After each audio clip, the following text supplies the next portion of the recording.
नमस्कार, मैं आपके साथ अंजना और आप देख रहे हैं नेशन न्यूज, भारत देश का सर्वाधिक खबरों वाला चैनल, जो आपको निष्पक्ष और सच्ची खबरें सबसे पहले नेशन न्यूज पर आपको देखने को मिलती है। आइए बढ़ते हैं आज की बड़ी खबर की ओर। सीरिया में तख्तापलट से भारत को भी टेंशन, यूएई के विदेश मंत्री से मुलाकात करेंगे जयशंकर। विदेश मंत्री एस जयशंकर आज यूएई के समकक्ष अब्दुल्ला बिन जायद अल नाहयान से अहम बैठक करने जा रहे हैं। बैठक में भारत और यूएई के बीच पहले से मजबूत रणनीतिक साझेदारी को और बेहतर बनाने के साथ सीरिया में तख्तापलट पर भी चर्चा होगी। जयशंकर और शेख अल नाहयान दोनों देशों में व्यापार, निवेश, सांस्कृतिक और वैज्ञानिक संबंध बढ़ाने पर भी बातचीत करेंगे। विदेश मंत्री एस जयशंकर और उनके यूएई के समकक्ष अब्दुल्ला बिन जायद अल नाहयान आज दिल्ली में अहम बैठक करने जा रहे हैं। इस बैठक में भारत और संयुक्त अरब अमीरात के बीच अपनी पहले से मजबूत रणनीतिक साझेदारी को और बेहतर बनाने के साथ सीरिया में तख्तापलट पर भी चर्चा की जाएगी। सीरिया में सत्ता परिवर्तन पर होगी चर्चा।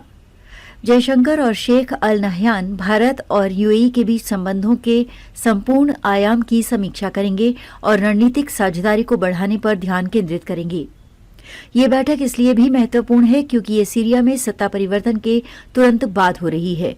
बैठक में ये भी चर्चा का विषय होगा। दरअसल पश्चिम एशिया एक महत्वपूर्ण मोड़ पर है क्योंकि एक ओर इजराइल और ईरान के बीच तनाव बढ़ रहा है, वहीं दूसरी ओर सीरिया में स्थिति बेहद अस्थिर है और तुर्की भी सीरिया पर हमले कर रहा है। बशर अल असद को मास्को में शरण दी गई है और रूस भूमध्य सागर तक अपनी पहुंच खो बैठा है। जयशंकर और उनके समकक्ष मध्य पूर्व में संकटों पर विस्तार से चर्चा करेंगे।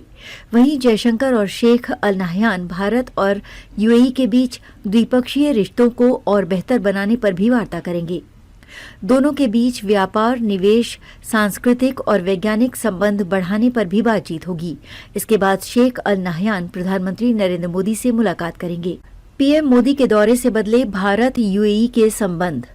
बता दें कि अगस्त 2015 में प्रधानमंत्री मोदी ने यूएई की यात्रा की थी, जो ऐतिहासिक रही थी क्योंकि दोनों देशों के बीच द्विपक्षीय संबंधों को व्यापार रणनीतिक साझेदारी में बदलने का काम किया गया था।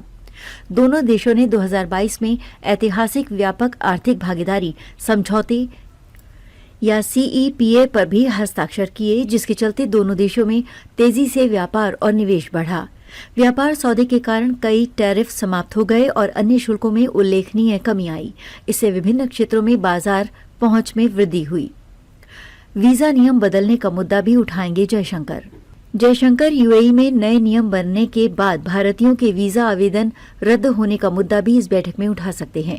दुबई के वीजा विभाग ने हाल ही में पर्यटक वीजा के लिए सख्त नियम बनाए हैं, जिसके तहत यात्रियों को क्यूआर कोड के साथ होटल बुकिंग दस्तावेज और उनकी वापसी टिकट की एक प्रति प्रदान करना अनिवार्य कर दिया गया है। रिश्तेदारों के साथ रहने वाले यात्रियों के लिए बाद वाले को आवास का अतिरिक्त प्रमाण चाहिए। कथित तौर पर इससे वीजा आवेदनों के रद्द होने में उल्लेखनीय वृद्धि हुई है। अब तक के लिए बस इतना ही। फिर मिलते हैं कैसे ही बड़ी खबर के साथ। तब तक के लिए नमस्कार और देखते रहिए नेशन न्यूज। ताजा अपडेट के लिए हमारे यूट्यूब चैनल व फेसबुक पेज को लाइक, सब्सक्राइब जरूर करें। धन्यवाद।